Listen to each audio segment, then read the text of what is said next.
Hello everyone, I welcome you all to IG tutorials. आज हम discuss करेंगे इस सेशन में ज्योमेट्री फॉर एसएससी पार्ट 2 को।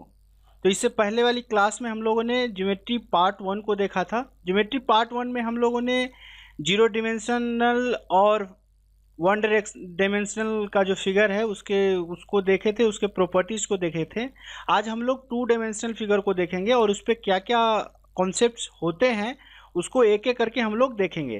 तो चलिए, आज के सेशन शुरू करने से पहले आप लोग से एक रिक्वेस्ट है कि जो लोग भी इस वीडियो को पहली बार देख रहे हैं या जिन लोगों ने इस चैनल को अभी तक सब्सक्राइब नहीं किया है, कृपया चैनल को सब्सक्राइब कर ले, ताकि जब भी कोई नया वीडियो मैं आप लोगों के बीच लेकर के आऊँ तो आपको नोटिफिकेशन आ जाए और आप इजीली इस वीडियो को वॉच कर सकते हैं। तो चलिए, आज के सेशन को शुरू करते हैं। तो आज के सेशन का जो फर्स्ट जो टॉपिक है उसको देखते हैं हम लोग। तो आज के सेशन का जो टॉपिक है उसमें हम लोग टू डायमेंशनल फिगर के बारे में बात करेंगे। तो टू डायमेंशनल फिगर में हम लोग का क्या आता है? टू डायमेंशनल फिगर में आएगा एंगल। एंगल जिसको हम लोग हिंदी में कोण बोलते हैं। एंगल को हम लोग हिंदी में क्या बोलते हैं? कोण बोलते हैं। तो अपन आज के सेशन में कोण के बारे में कुछ पढ़ेंगे। तो कोण क्या होता है एक्चुअली? कोण जो होता है, एंगल जो होता है, formed by two line segments और टू रेज। लाइन सेगमेंट क्या होता है, रेज क्या होता है, इसको हम लोगों ने इससे पहले वाली सेशन में देख लिया था। मतलब कि यदि दो लाइन को ले ले एक साथ, या लाइन सेगमेंट या रे को ले लेते हैं ऐसे सपोज, और यहाँ पे जो कोण बनेगा उस कोण को, उस एंगल को, मतलब जो जिस चीज़ को है इसको हम लोग एंगल बोलते हैं। और ये जो वर्टेक्स होगा, सपोज ए वाला लाइन ए बी और ए जो है ओ, तो ओ को जो कॉमन होगा, दोनों लाइन का जो कॉमन जो पॉइंट जो होगा, मिलान बिंदु जो होगा, उसको हम लोग क्या बोलेंगे? उसको हम लोग वर्टेक्स बोलते हैं। उसको क्या बोलते हैं? वर्टेक्स। और इसको क्या बोलेंगे? आर्म बोलेंगे। इसको भी अपन क्या बोलेंगे? आर्म बोलेंगे। तो कोण कैसे बनता है? कोण जो है, दो लाइन सेगमेंट्स या दो रेज यदि एक ही पॉइंट पे मीट कर रहा हो तो उस पॉइंट पे जो है क्या बनता है? दोनों लाइन के बीच में एक एंगल बनता है। एंगल का यही बेसिक डेफिनेशन है। तो एंगल के डेफिनेशन, एंगल क्या होता है? एंगल एक्चुअली दो तरह के होते हैं। दो तरह के एंगल्स क्या होते हैं? एक पॉजिटिव एंगल होता है और एक निगेटिव एंगल होता है। तो चलिए देखते हैं पॉजिटिव एंगल किसको बोलते हैं और निगेटिव एंगल जो है उस किसको बोलते हैं। तो पॉजिटिव और निगेटिव एंगल किसको बोलते हैं? इसको अपन दो टाइप में बांटा है। एक को बोलेंगे अपन पॉजिटिव एंगल, ठीक है, और दूसरे को क्या बोलेंगे? दूसरे को बोलेंगे अपन निगेटिव एंगल। तो पॉजिटिव एंगल किसको बोलते हैं, निगेटिव एंगल किसको बोलते हैं, वो मैं आपको बता दूं। सपोज एक घड़ी है, सपोज ए वाला चीज घड़ी है 12, 3, 6, 9। तो घड़ी कैसे चलती है? इस डायरेक्शन में, इस डायरेक्शन में चलती है, तो इसको हम लोग क्या बोलते हैं? क्लॉकवाइज डायरेक्शन, ठीक है। ऐसे ही एंगल होता है। सपोज ये दो लाइन सेगमेंट या दो रेज है, यदि अपन एंगल को ऐसे ले एंटी क्लॉकवाइज डायरेक्शन में, पॉजिटिव एंगल कहने का क्या मतलब होता है कि एंटी क्लॉकवाइज डायरेक्शन, ACW कहने का मतलब एंटी क्लॉकवाइज। तो ए वाला जो एंगल होगा वो एंगल क्या होगा? पॉजिटिव एंगल होगा, ठीक है। सिमिलरली यदि एंटी क्लॉकवाइज डायरेक्शन में जो एंगल जाते हैं उसको पॉजिटिव एंगल बोलते हैं। तो जो हम लोग क्लॉकवाइज डायरेक्शन में जाएंगे, सपोज ऐसे दो लाइन है, क्लॉकवाइज डायरेक्शन में जाएंगे, क्लॉकवाइज डायरेक्शन में जाएंगे तो एंगल ऐसे क्लॉकवाइज डायरेक्शन में होगा। सपोज इसको एंगल ए ले लेते हैं। चलिए, एंगल को अपन डिनोट करते हैं ऐसे। तो एंगल ए जो होगा उसको हम लोग क्या बोलेंगे? निगेटिव डायरेक्शन बोलेंगे। निगेटिव डायरेक्शन कहने का क्या मतलब होता है, एक चीज़ मैं आपको बता दूं। ऐसे ट्रिगोनोमेट्री में जब शुरू करूंगा तो उसको थोड़ा डिटेल में बताऊंगा। जैसे कि आपको दिया गया है theta is equal to 30 degree, तो कैसे अपन डिनोट करेंगे उसको? जैसे देखिए, ये एक्स एक्सिस है, यहाँ पे यदि ये 30 डिग्री लेंगे तो चूंकि थीटा का वैल्यू क्या दिया हुआ है? पॉजिटिव, तो ये क्या होगा? Positive angle. ऐसे ही यदि आपको theta is equal to -30 degree दिया हुआ है तो -30 डिग्री कहने का क्या मतलब हुआ कि आपको क्लॉकवाइज डायरेक्शन में आना पड़ेगा। तो ये होगा, क्या होगा? थीटा -30 डिग्री होगा। तो आप तो ये समझ गए कि पॉजिटिव एंगल क्या होता है, निगेटिव एंगल क्या होता है। ये जस्ट एक बेसिक है, आपके अंडरस्टैंडिंग के लिए मैं एकदम जीरो लेवल से शुरू कर रहा हूँ। तो पॉजिटिव एंगल क्या है, निगेटिव एंगल क्या है, आई होप आप लोगों को समझ में आ गया होगा। अब आगे हम लोग पढ़ेंगे टाइप्स ऑफ एंगल्स, कितने तरह के एंगल्स होते हैं, कोण के कितने प्रकार होते हैं, उसको हम लोग देखेंगे। क्योंकि जो बेसिक टर्म्स है, जब तक हम लोग बेसिक टर्म्स को नहीं समझेंगे सही से, तब तक जो आगे हम लोग क्वेश्चन करने वाले हैं वो समझ में नहीं आएगा, वो उस क्वेश्चन को अपन सॉल्व नहीं कर सकते हैं बिना बेसिक टर्म्स के यूज़ किए हुए। तो इसीलिए मैं बेसिक्स पे थोड़ा सा अभी शुरू में ज़्यादा ध्यान दे रहा हूँ। उसके बाद एक बार जब हम लोग प्रैक्टिकल पार्ट में जाएंगे, क्वेश्चन को सॉल्व करने वाले पार्ट में, तो आप लोगों को सब कुछ समझ में आएगा। जैसे यहाँ पे अभी एंगल के डेफिनेशन में क्या लाइन सेगमेंट और रेज है, तो आपको पता चल गया होगा, अच्छा लाइन सेगमेंट ऐसा होता है, रेज ऐसा होता है, क्योंकि मैंने पिछली क्लास में इसको कवर कर दिया था। तो चलिए टाइप्स ऑफ एंगल को देखते हैं एक एक करके। तो एंगल का जो पहला टाइप हम लोग डिस्कस करने वाले हैं उसको हम लोग क्या बोलेंगे, एक्यूट एंगल। एक्यूट एंगल को मैं आपको बता दूं, हिंदी में बोलते हैं न्यून कोण। एक्यूट एंगल को क्या बोलते हैं, न्यून कोण। एक्यूट एंगल कहने का मतलब कि उस एंगल का जो वैल्यू होगा वो 0 डिग्री से बड़ा और 90 डिग्री से छोटा होगा। मतलब कि यदि एक परपेंडिकुलर ऐसे अपन खींचे, ठीक है, तो ए वाला जो एंगल है थीटा, थीटा कहाँ से स्टार्ट होगा, थीटा जो है आपको 0 डिग्री से स्टार्ट होगा और कहाँ तक जाएगा, 90 डिग्री तक। 90 डिग्री के इक्वल टू नहीं होगा, जैसे ही 90 डिग्री के इक्वल टू हो जाएगा तो वो वाला एंगल जो है दूसरा हो जाएगा, या 0 डिग्री के बराबर। कोई बोलेगा कि थीटा हमारा 0 डिग्री है, 0 डिग्री कहने का मतलब कि कभी वहाँ पे एंगल बना ही नहीं। 0 डिग्री कहने का मतलब कि कभी वहाँ एंगल बना ही नहीं, उसको कोई कोण स्पेसिफिक एंगल नहीं बोल सकते। तो न्यून कोण किसको, एक्यूट एंगल किसको बोलेंगे, जिस थीटा का वैल्यू, जिस एंगल का वैल्यू 0 डिग्री से लेकर के 90 डिग्री के बीच में हो, ना वो 0 डिग्री के बराबर हो, ना वो 90 डिग्री के बराबर। मतलब कि 0 degree is greater than theta is greater than 90 degree, मतलब इस तरह के एंगल को अपन न्यून कोण बोलेंगे, एक्यूट एंगल बोलेंगे। चलिए आगे देखते हैं कि राइट एंगल ट्रायंगल किसको बोलते हैं, या राइट एंगल किसको, अभी ट्रायंगल की बात नहीं करते, राइट एंगल किसको बोलते हैं। तो राइट एंगल हम लोग किसको बोलते हैं, राइट एंगल के सबसे पहले जो हिंदी मीडियम के स्टूडेंट है उनको लिए बता दूं कि राइट एंगल को अपन बोलते हैं समकोण। राइट एंगल को क्या बोलते हैं, समकोण। तो ये वाला जो एंगल है यहाँ पे थीटा, थीटा का वैल्यू क्या होगा, 90 डिग्री। इसका मतलब कि जब थीटा का वैल्यू 90 डिग्री होता है तो उस वाले एंगल को अपन क्या बोलते हैं, राइट एंगल। जस्ट आपके बेसिक के लिए मैं बता रहा हूँ ताकि जो भी छोटे छोटे टर्म्स है आपको क्लियर हो जाए। चलिए आगे जो है नेक्स्ट टाइप जो है एंगल का वो होगा ऑब्ट्यूज एंगल, तो उसको भी देख लेते हैं अपन। तो ऑब्ट्यूज एंगल क्या है, सपोज इस ढंग से यदि अपन इस पॉइंट को एक्सटेंड करते हैं, इस ढंग से इसी पॉइंट को एक्सटेंड किए और यहाँ पे एक परपेंडिकुलर डाल दिए, सॉरी क्लियर नहीं हुआ, यहाँ पे यदि अपन एक परपेंडिकुलर डालते हैं तो ये तो पता है कि ये वाला एंगल का वैल्यू हम लोग को 90 डिग्री होगा। जैसे ही इसका मतलब क्या हुआ कि 90 डिग्री से जस्ट बड़ा होगा और 180 से जस्ट छोटा होगा। तो उस वाले एरिया को अपन कैसे डिनोट कर सकते हैं कि उस एंगल का जो वैल्यू है 90 डिग्री से बड़ा होना चाहिए और 180 डिग्री से छोटा होना चाहिए, उसको क्या बोलेंगे अपन, ऑब्ट्यूज एंगल। ऑब्ट्यूज एंगल को क्या बोलते हैं अपन हिंदी में, अधिक कोण बोलते हैं। ऑब्ट्यूज एंगल को हिंदी में क्या बोलते हैं, अधिक कोण। ठीक है, तो अधिक कोण में क्या होगा, 90 डिग्री से बड़ा होना चाहिए और 180 डिग्री से छोटा होना चाहिए, तब उस तरह के एंगल को अपन क्या बोलेंगे, ऑब्ट्यूज एंगल, यानी कि अधिक कोण बोलेंगे। चलिए आगे के टाइप को देखते हैं कि एंगल का और आगे वाला टाइप क्या है। तो हम लोग का आगे के जो टाइप है एंगल का वो है स्ट्रेट एंगल। स्ट्रेट एंगल को हिंदी में जो अपन बोलते हैं क्या बोलते हैं, रिजु कोण। स्ट्रेट एंगल को क्या बोलते हैं, रिजु कोण।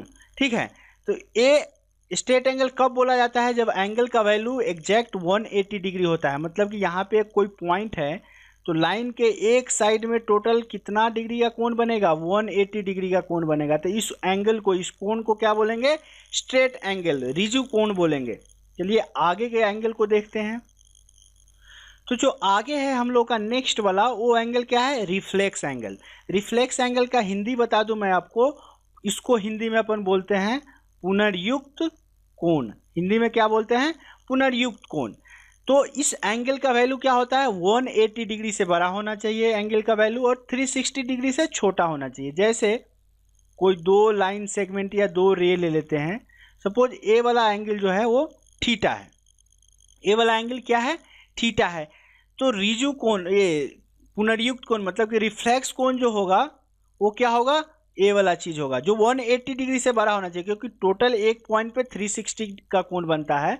और आपको पता है कि जो थीटा है वो क्या 90 से भी छोटा है। कभी आपको ऐसा एंगल मिलेगा जो 90 से बड़ा होगा उस एंगल का वैल्यू, तो यहाँ पे ए वाला जो एंगल होगा वो क्या होगा, वो आपका रिफ्लेक्स एंगल होगा। ठीक है, वो क्या होगा आपका रिफ्लेक्स एंगल।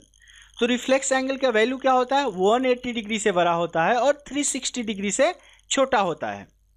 तो उस कोण को अपन क्या बोलते हैं, उस कोण को बोलते हैं रिफ्लेक्स एंगल या पुनर्युक्त कोण। चलिए नेक्स्ट एंगल को देखते हैं। तो हम लोग का नेक्स्ट एंगल का जो टाइप है वो क्या है कंप्लीट एंगल। कंप्लीट एंगल कहने का मतलब कि इसको हिंदी में क्या बोलेंगे संपूर्ण कोण। इसको क्या बोलेंगे संपूर्ण कोण। तो एंगल का वैल्यू जो होता है कंप्लीट एंगल में, वो एंगल का वैल्यू कितना होता है 360 डिग्री। सपोज एक पॉइंट ले लिए अपन, चलिए एक लाइन खींच देते हैं, ए वाला पॉइंट है।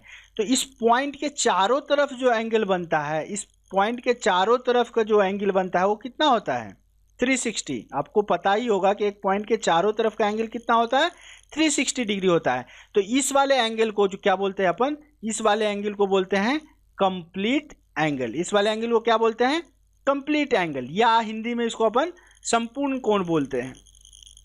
तो ये 360 डिग्री तक हो गया। टाइप्स ऑफ एंगल तो अपन ऑलमोस्ट कवर कर लिए हैं, बट इसमें भी कुछ स्पेशल टाइप्स और है एंगल्स को, उसको भी अपन एक एक करके देखते हैं। तो नेक्स्ट एंगल का जो हम लोग का टाइप है वो है कॉम्प्लीमेंट्री एंगल और सप्लीमेंट्री एंगल। देखिए इसका डेफिनेशन सब लोगों को पता रहता है, बट जो हम लोगों का कन्फ्यूजन कब आता है क्योंकि कॉम्प्लीमेंट्री एंगल किसको बोलते हैं, सम ऑफ टू एंगल्स यदि 90 डिग्री हो तो उस दोनों एंगल को आपस में कॉम्प्लीमेंट्री एंगल्स बोला जाता है। जब सम ऑफ टू एंगल्स 180 डिग्री हो तो उस दोनों एंगल को आपस में क्या बोला जाता है सप्लीमेंट्री एंगल। लेकिन कन्फ्यूजन कहाँ आता है कि कभी कभी हम लोग कन्फ्यूज हो जाते हैं कि सप्लीमेंट्री में सम ऑफ टू एंगल होता है 90 डिग्री या कॉम्प्लीमेंट्री में सम ऑफ टू एंगल्स होता है 90 डिग्री। इसमें कंफ्यूज हो जाते हैं। तो इसका कंफ्यूजन दूर करने के लिए मैं आपको बता दूं कि कैसे इसका कंफ्यूजन अपन दूर करेंगे, ज़िंदगी में कभी भूल नहीं पाएंगे। सबसे पहली बात तो मैं बता दूं कि कॉम्प्लीमेंट्री एंगल है उसको अपन हिंदी में जो बोलते हैं वो बोलते हैं पूरक कोण। ठीक है, कॉम्प्लीमेंट्री एंगल को क्या बोलते हैं हिंदी में पूरक कोण। और ये जो सप्लीमेंट्री एंगल है इसको क्या बोलते हैं हिंदी में समपूरक कोण। इसको क्या बोलते हैं हिंदी में समपूरक कोण। तो अब देखिए यहाँ पे क्या है कॉम्प्लीमेंट्री का अपन कैसे लिखेंगे कॉम्प्लीमेंट्री, ऐसे करके लिखेंगे हिंदी में। देखिए यहाँ पे क्या आ रहा है कम आ रहा है, कॉम्प्लीमेंट्री में क्या आ रहा है कम आ रहा है। कम आ रहा है मतलब कि आपको तो ये तो पता है कि either sum of the two angles will be 90 degree और 180 डिग्री। तो कॉम्प्लीमेंट्री में कम आ रहा है इसका मतलब कि क्या कम वाला पार्ट होगा। तो कॉम्प्लीमेंट्री में कितना होगा सम ऑफ टू एंगल्स 90 डिग्री। तो एक 90 डिग्री हो गया तो सप्लीमेंट्री में कितना हो जाएगा 180 डिग्री। ये शायद आप ज़िंदगी में नहीं भूल पाएंगे। यदि जिन लोगों को भी अभी तक डाउट था, कभी कभी कन्फ्यूजन होता था कि सप्लीमेंट्री में वो 90 डिग्री का सम होता है या कॉम्प्लीमेंट्री में होता है, इस ढंग से कुछ कन्फ्यूजन यदि होता था तो केवल एक चीज़ ध्यान देखिए कॉम्प्लीमेंट्री में क्या आ रहा है COM कम आ रहा है। कम आ रहा है इसका मतलब कि 90 और 180 में कम कौन है 90 डिग्री। इसका मतलब कॉम्प्लीमेंट्री में कितना हो जाएगा 90 डिग्री। मतलब कॉम्प्लीमेंट्री एंगल कहने का मतलब कि sum of the two angles will be 90 degree. Supplementary बच गया तो इसका क्या मतलब होगा ये 180 डिग्री के बराबर हो जाएगा। तो चलिए आई होप ये वाला चीज़ जो है आपको सही से समझ में आ गया होगा। तो चलिए कॉम्प्लीमेंट्री और सप्लीमेंट्री एंगल चूँकि ये अच्छा एंगल के टाइप में माना जाता है, इस पर बहुत सारे क्वेश्चंस भी बनेंगे, बहुत वास्ट क्वेश्चन दे करके वहाँ पे बोला जाएगा कि टू एंगल्स आर कॉम्प्लीमेंट्री या सप्लीमेंट्री एंगल्स इस तरह से। तो चलिए इस पर एक दो क्वेश्चन भी देख लेते हैं और बहुत बेसिक क्वेश्चन है उसको भी अपन देख लेते हैं। तो चलिए हम लोग का जो क्वेश्चन है वो क्वेश्चन क्या बोल रहा है, क्वेश्चन बोल रहा है कि if the two angles of a triangle are complementary okay angles then the triangle will be complementary में मतलब कि चलिए एक कोई ट्रायंगल ले लेते हैं EAB और AC है। तो दो A और B को अपन कॉम्प्लीमेंट्री लेते हैं तो इसका क्या कहने का मतलब कि A और B का वैल्यू कितना दिया हुआ है 90 डिग्री। और हम लोग को पता है कि एक त्रिभुज में तीनों कोण का योग कितना होता है 180 डिग्री। तो A + B 90 डिग्री दिया हुआ है तो C कितना डिग्री होगा 90 डिग्री होगा। अभी हालांकि हम लोग ट्रायंगल पे नहीं गए हैं, जस्ट बेसिक, क्योंकि आप लोगों में से बहुत के बचपन वाला चीज़ है कि जो राइट एंगल ट्रायंगल किसको बोलते हैं या इक्विलैटरल ट्रायंगल किसको बोलते हैं। चूँकि इसमें क्या हुआ एक जो एंगल है वो 90 डिग्री आ गया, जैसे ही 90 डिग्री आ गया तो वो वाला जो ट्रायंगल होगा क्या होगा, वो वाला ट्रायंगल हो जाएगा राइट एंगल्ड ट्रायंगल। ठीक है, अब यहाँ पे एक और चीज़, मैं छोटी सी बात है आपको बता दूं, जनरल जो कन्वेंशनल है यूके इंग्लिश जो है, यूके इंग्लिश इस तरह से लिखता है राइट एंगल्ड ट्रायंगल। ठीक है, बट यूएसए वाला जो है इसको ऐसे ही बोलता है राइट ट्रायंगल। ठीक है, दोनों सेम बात है। क्योंकि हम लोग यूके फॉलो करते हैं यूके इंग्लिश, तो अपन ज़्यादा बेटर होगा कि जब हम लोग समकोण त्रिभुज को क्या बोलेंगे, राइट एंगल ट्रायंगल। बट आप यूट्यूब पे भी वीडियोस देखेंगे तो वहाँ पे बहुत सारे लोग यूज करते हैं just right triangle. Right triangle कहने का मतलब समकोण त्रिभुज, ये जस्ट यूके और यूएसए इंग्लिश का फर्क के कारण होता है। तो इस क्वेश्चन का आंसर क्या हो जाएगा, इस क्वेश्चन का आंसर होगा ऑप्शन ए, राइट ट्रायंगल होगा या राइट एंगल्ड ट्रायंगल होगा। क्योंकि देखिए दो एंगल, किसी ट्रायंगल का दो एंगल कॉम्प्लीमेंट्री है, मतलब कि 90 डिग्री उसका सम हुआ, तो तीसरा एंगल ऑलरेडी क्या हो जाएगा 90 डिग्री। तो इस क्वेश्चन का आंसर क्या होगा, राइट ट्रायंगल और या राइट एंगल ट्रायंगल। चलिए एक पर इस पे एक और क्वेश्चन को देख लेते हैं। तो हम लोग का अगला क्वेश्चन क्या बोला है, if the two angles of a triangle are supplementary angles then that triangle will be. अब देखिए सप्लीमेंट्री एंगल्स बोला है, मतलब कि किसी दो एंगल क्या है आपस में, किसी ट्रायंगल का सप्लीमेंट्री एंगल है। इसका क्या मतलब, सप्लीमेंट्री कहने का मतलब कि 180 डिग्री। और आप लोगों को पता है कि त्रिभुज के तीनों कोणों का जो कितना होता है 180 डिग्री। तो ए और बी 180 डिग्री दिया हुआ है, तो सी कितना हो जाएगा 0 डिग्री। जैसे ही सी 0 डिग्री हुआ, इसका मतलब कि ट्रायंगल कांट बी फॉर्म्ड हो जाएगा, मतलब कि उस तरह का कोई ट्रायंगल एग्जिस्ट ही नहीं करेगा। जैसे ही एक एंगल 0 डिग्री, मतलब ट्रायंगल बन ही नहीं सकता। तो इस क्वेश्चन का आंसर क्या होगा, इस क्वेश्चन का आंसर होगा option D, none of this, या ट्रायंगल कांट बी फॉर्म्ड, कुछ भी कह सकते हैं। तो चलिए ये टाइप्स ऑफ एंगल्स हो गया। कुछ और टाइप्स जो है स्पेशल टाइप्स के एंगल, उसको भी हम लोग एक एक करके देखते हैं। तो हम लोग का जो नेक्स्ट एंगल है वो क्या है, एडजेसेंट एंगल। इसको हिंदी में अपन बोलते हैं आसन कोण। इसको हिंदी में क्या बोलते हैं, आसन कोण। ठीक है, एडजेसेंट एंगल कहने का क्या मतलब हुआ, एडजेसेंट कहने से ही आप लोगों को, बहुत लोगों को पता चल गया हो कि आपस में एक दूसरे के आसपास रहता है। ठीक है, एडजेसेंट कहने का मतलब कि दो एंगल बनेगा जिसमें से, ऐसे ही आपको पीछे बताए थे कि इसको आर्म्स बोलते हैं। दो एंगल होगा ऐसा जिसमें एक आर्म्स कॉमन हो, और ये जो वर्टेक्स है जिसको हम लोग बताए थे, वर्टेक्स जो है वो कॉमन होना चाहिए। तो सपोज ए वाला एंगल थीटा है और ए वाला एंगल फाई है, तो theta and phi are adjacent angle. ठीक है, ये दोनों थीटा और फाई क्या हो जाएगा आपस में, एडजेसेंट एंगल हो जाएगा। जस्ट आपको बता रहा हूँ, ये सब ज़्यादा कुछ बड़ी बात नहीं है, जस्ट डेफिनीशन ही मैं बताया जा रहा हूँ। मेरे को भी बोरिंग लग रहा है बताने में, बट चूंकि जीरो लेवल से अपन शुरू कर रहे हैं तो हर एक चीज़ क्रिस्टल क्लियर होना चाहिए, इसलिए मैं इस चीज़ों को ले करके चल रहा हूँ। तो चलिए आगे देखते हैं, आगे का टॉपिक हम लोगों का क्या है।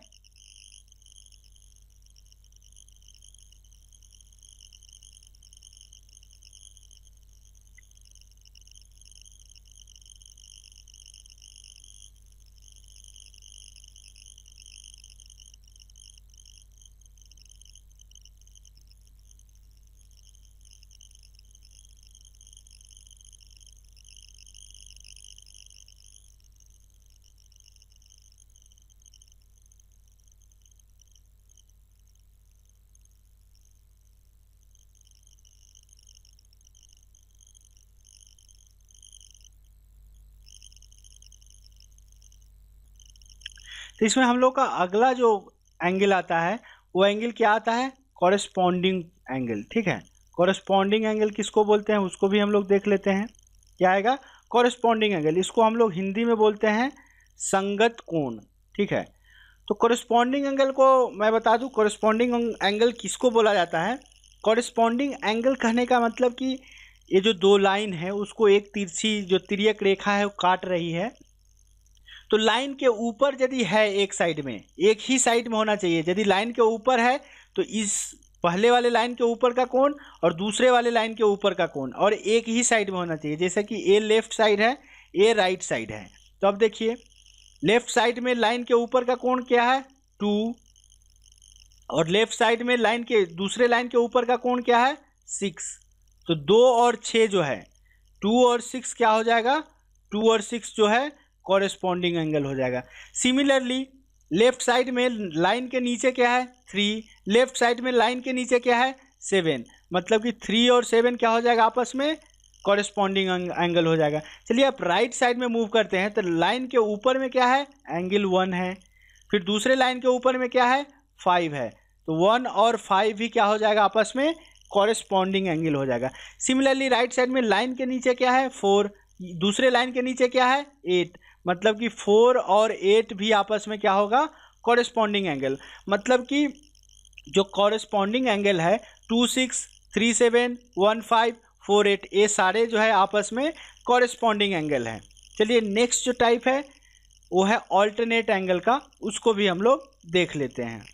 तो नेक्स्ट जो है हम लोग का जो एंगल है वो है ऑल्टरनेट एंगल। ऑल्टरनेट एंगल को हिंदी में क्या बोलते हैं एकांतर कोण बोलते हैं, ठीक है। तो ऑल्टरनेट एंगल किसको बोलेंगे, देखिए ऑल्टरनेट एंगल बोला जाता है कि एक जो दो लाइन को जो तीसरी लाइन काट रही है तो एक के ऊपर वाला लाइन लेफ्ट साइड में होना चाहिए, तो उसके जस्ट अपोजिट साइड वाला का नीचे वाला लाइन, जैसे कि यहाँ पे देखिए ऑल्टरनेट एंगल इस वाले लाइन का नीचे का जो एंगल है वो क्या है 3 है, तो सेम लाइन को हटा के दूसरे लाइन के अब लेफ्ट साइड में 3 लिए हैं तो राइट में जाना है, राइट में जाना है लेकिन दूसरे लाइन का ऊपर वाला कोण लेना है, तो जो 3 और 5 जो है ऑल्टरनेट एंगल होगा। सिमिलरली जो है 4 और 6 भी ऑल्टरनेट एंगल आपस में होगा। अब देखिए एक लाइन के ऊपर वाला कोण 2 है तो इसका क्या हो जाएगा ऑल्टरनेट एंगल, ऊपर वाला है राइट साइड में दूसरे लाइन के नीचे वाला, मतलब कि 2 और 8 क्या हो जाएगा आपस में ऑल्टरनेट एंगल हो जाएगा। सिमिलरली देखिए राइट साइड में 1 है लाइन के ऊपर तो लेफ्ट साइड में लाइन के नीचे वाला लेना पड़ेगा दूसरे लाइन का, तो यहाँ पे क्या है 7, मतलब कि 1 और 7, तो ये सारे जो कोण होंगे ये सारे कोण आपस में क्या होंगे, आपस में नहीं, ये सारे कोण को जो हम लोग क्या बोलेंगे ऑल्टरनेट एंगल बोलेंगे, तिर्यक रेखाएं बोलेंगे, ठीक है। तो ये ट्रांसवर्सल लाइन चूँकि इसलिए बताया मैंने एक्सटीरियर एंगल क्या होता है, इंटीरियर एंगल क्या होता है, या कॉरेस्पॉन्डिंग एंगल क्या होता है, या ऑल्टरनेट एंगल क्या होता है, इसलिए बताया क्योंकि जब दो पैरेलल लाइंस में जब ट्रांसवर्सल का कॉन्सेप्ट आता है ना और एक ज्योमेट्री में हर जगह यूज होता है, इसलिए मैंने बता दिया कि बेसिक किसको क्या बोलते हैं। तो चलिए ट्रांसवर्सल लाइन जो है पैरेलल लाइंस में क्या अपना रोल अदा करता है उसको देखते हैं एक एक करके अपन। तो अब क्या है ट्रांसवर्सल ऑफ पैरेलल लाइंस, मतलब कि पैरेलल लाइन में ट्रांसवर्सल रेखा जब आ जाती है तो क्या उसका रोल होता है उसको अपन देखेंगे। तो इसका देखिए ये दोनों जो लाइन है सपोज इसको पी क्यू ले लेते हैं, इसको आर एस ले लेते हैं, इसको ए बी ले लेते हैं, तो पी क्यू जो है पैरेलल टू आर एस है और ए बी जो है वो क्या है ट्रांसवर्सल लाइन है। अब यहाँ पे देखिए अब इस चूँकि ट्रांसवर्सल के बारे में मैंने अभी जस्ट आपको पीछे बताया कि चार तरह के interior angle, exterior angle, alternate angle, corresponding angle, ठीक है। तो इसमें जो पहला प्रॉपर्टी होता है उसका ये होता है कि कॉरेस्पॉन्डिंग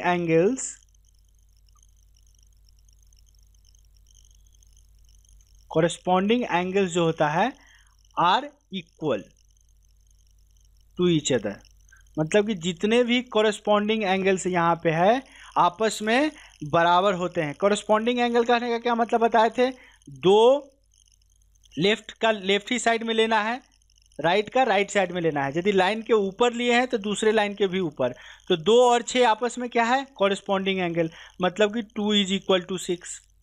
सिमिलरली लेफ्ट साइड में एक के नीचे ले रहे हैं तो दूसरे का भी नीचे, तो 3 और 7 भी आपस में बराबर होगा। सिमिलरली 1 और 5 आपस में बराबर होगा, 4 और 8 आपस में बराबर होगा। तो जब भी पैरेलल लाइंस में ट्रांसवर्सल लाइन आता है तो उसका प्रॉपर्टी हो जाता है कि कॉरेस्पॉन्डिंग एंगल आपस में बराबर होते हैं। नेक्स्ट प्रॉपर्टी क्या है उसको हम लोग देख लेते हैं। तो नेक्स्ट जो है हम लोग का प्रॉपर्टी है वो क्या है, alternate angles are equal to each other, मतलब ऑल्टरनेट एंगल आपस में बराबर होता है। और मैं आपको बता दिया हूँ कि ऑल्टरनेट एंगल होता क्या है।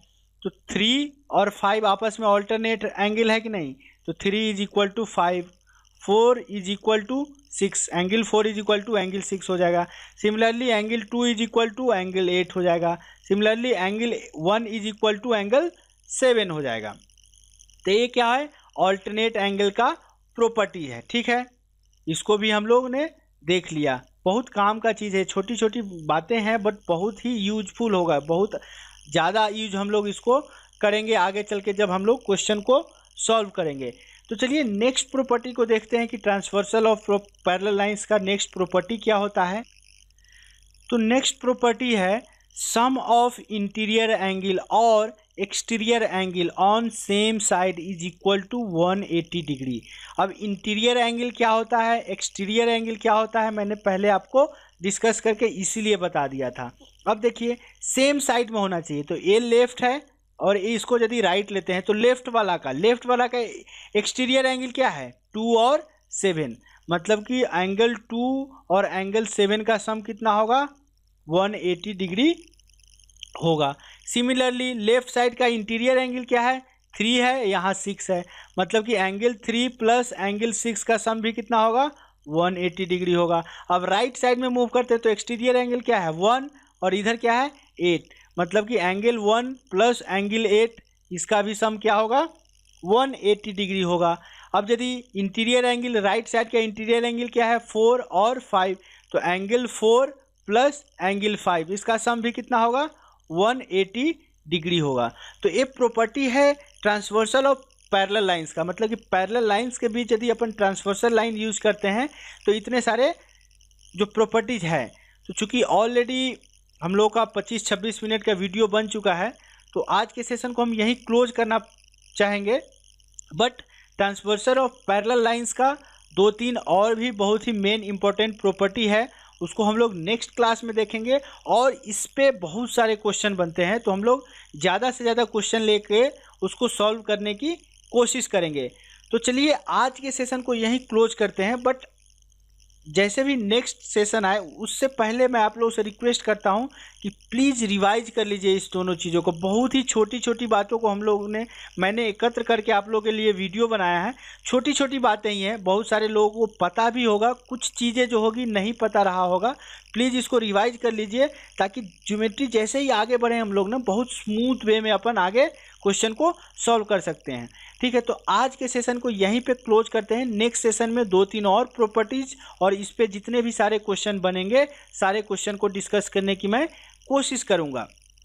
तो चलिए आज के सेशन क्लोज करने से पहले आप लोगों से जस्ट एक रिक्वेस्ट है। रिक्वेस्ट यही है कि जो लोग भी इस वीडियो को पहली बार देख रहे हैं या जो लोग देख रहे हैं बट चैनल को अभी तक सब्सक्राइब नहीं किया है, कृपया चैनल को सब्सक्राइब कर लीजिए।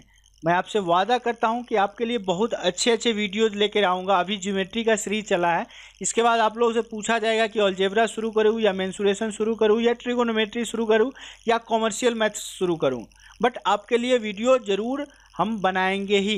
तो कृपया नहीं किए हैं तो चैनल को सब्सक्राइब कर लीजिए। वीडियो यदि अच्छा लग रहा हो, हार्ड एंड फास्ट रूल नहीं है, यदि आपको सही में अच्छा लग रहा हो, आपके एग्ज़ाम पॉइंट ऑफ व्यू से आपको हेल्पफुल लग रहा हो, यूजफुल लग रहा हो, तो हिट लाइक करना मत भूलिएगा, क्योंकि लाइक करने में जस्ट आपका 1 से 2 सेकेंड लगेगा। जितना ज़्यादा से ज़्यादा हो सके इस वीडियो को शेयर कीजिए। जितने भी ज़रूरतमंद लोग हैं, जितने भी नीडी व्यक्ति हैं, उन लोगों के बीच आप शेयर कर सकते हैं वीडियो को। कोई सुझाव हो तो कमेंट बॉक्स के थ्रू, यूट्यूब वीडियो के नीचे जो कमेंट बॉक्स है उसके थ्रू आप अपना सुझाव दे सकते हैं। या यदि आप चाहते हैं और भी अच्छे से आपका कुछ डाउट्स है कुछ क्वेश्चन में, तो आपके लिए मैंने फेसबुक ग्रुप बनाया है जिसका नाम है i.g/tutorials। वैसे मैं इस फेसबुक ग्रुप का लिंक जो है डिस्क्रिप्शन बॉक्स में प्रोवाइड करा दूंगा, वहां आप जाके इजीली जो फेसबुक ग्रुप है उसको ज्वाइन कर सकते हैं। जो भी आपका डाउट्स हो, नो मैटर किस सब्जेक्ट का हो, कौन सा टॉपिक का है, आप वहां डाउट अपना ग्रुप में पोस्ट कर सकते हैं।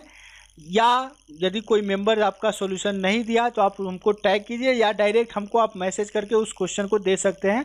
मैं अपनी तरफ से पूरी कोशिश करूंगा उस क्वेश्चन को सॉल्व करने का। तो चलिए आज के सेशन को यहीं क्लोज करते हैं। सेशन क्लोज करने से पहले जस्ट एक रिक्वेस्ट है, कीप प्रैक्टिसिंग। ऐसा मत सोचिए कि अभी एग्ज़ाम एसएससी का एग्ज़ाम जून जुलाई अगस्त जब भी हो या मई में हो, जब भी हो अपन मई में होगा तो जब एक बार डेट आ जाएगा एग्ज़ाम का तब शुरू करेंगे, ऐसी गलती मत कीजिए, क्योंकि तब आप शुरू कीजिएगा तो उतना अच्छे से आप प्रैक्टिस नहीं कर पाएंगे। तो अभी से लग जाइए, कीप प्रैक्टिसिंग, कभी भी अपने पढ़ाई को गैप मत दीजिए पढ़ाई में। डेली का डेली भले 2 ही घंटा हो बट रेगुलरली मेहनत करते रहिए। चलिए तो आज के सेशन को यहीं क्लोज करते हैं। तब तक के लिए स्वस्थ रहिए, व्यस्त रहिए और मस्त रहिए। Thanks for watching this video. Bye bye.